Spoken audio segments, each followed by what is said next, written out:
Today we're on the Central Coast. We're at Grover Beach Elementary, home of the Golden Gophers, and we're here to Do the math!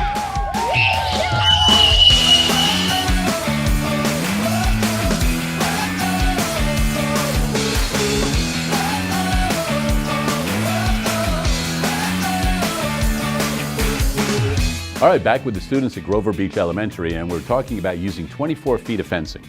And we were talking a little bit about some of the dimensions that you could use with 24 feet of fencing, where we could have a 10 by 2, a 6 by 6, and if we had a house as one of the sides, we could do an 8 by 8 here, all right? The difference between perimeter and area, right, because around it is the perimeter, the area inside of it is the area, all right?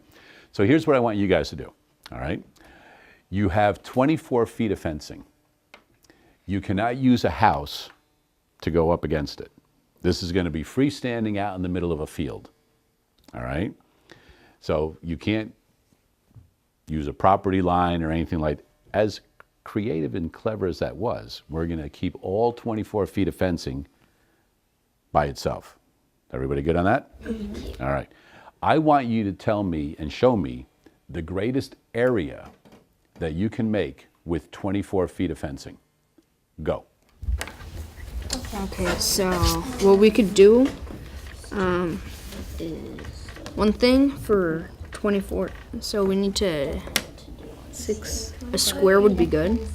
Yeah, Try and get a square is the biggest. But then so 6 times 6. So think about different ways you could make it using 24 feet. We could do like 3. Top for 3. I'm gonna do it lightly in case we have choice. And then rectangle. 3 for the top. Right, so make other shapes, see what the perimeters are, and then calculate the areas. So the 10 times 2, that's 20. That's only 20. So right now the 6 would be best, and then.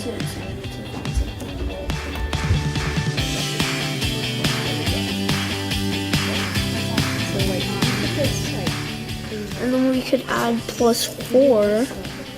+4 to make it an even number. Yeah, and then we could do +4 again. Yeah. All right, you guys have all had an opportunity to take a look at some of the different shapes that you've made? Yeah. All right, let's start here. What was one of the shapes you came up with? We didn't come up with one yet. We were still working it out. Still working it out? That's fine.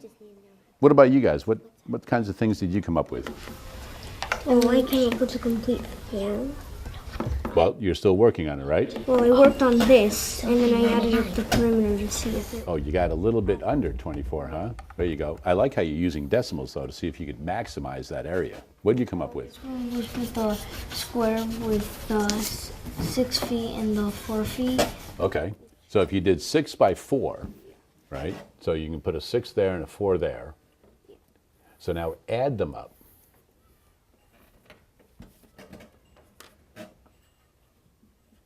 So 6 and 4, there you go. Because what you were doing is you were looking 6 by 4, thinking it was 24. But remember, you have to make the perimeter 24 first before you do the area. And what about you guys? What did you guys come up with?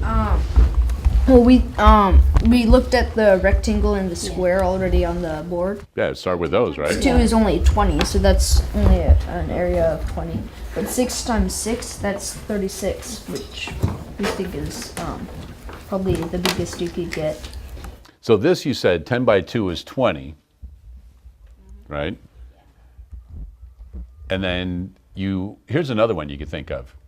Because we can make it a little bit longer than 10. We can go 11.